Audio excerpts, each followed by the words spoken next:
Being here in the nation's capital, I feel is really extremely important for us to represent our members, to represent Holstein USA. And so I count it a privilege to be here today and to visit with the representatives and tell them how we're feeling in the industry and what we anticipate, what we were looking forward to, what things down the road can help the dairy industry and American agriculture.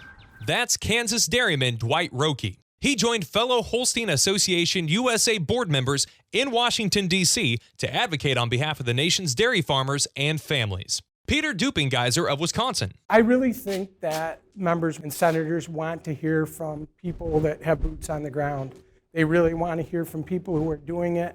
Why is it important to you? Why does that matter? Because if they don't hear that passion from the people that are actually doing it, they have no incentive to work on it. During their meetings on Capitol Hill, dairy producers emphasized the importance of key issues such as transparency in milk labeling, the agriculture workforce, and a plan for national livestock identification. So some of the key topics we discussed with the representatives was, one, the imitation milk products that are out trying to steal our label of milk.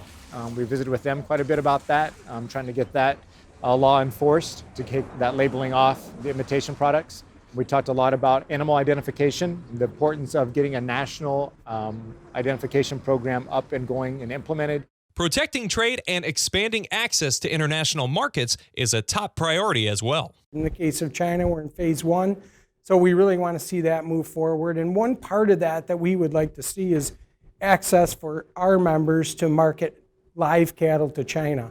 Currently, we can't do that.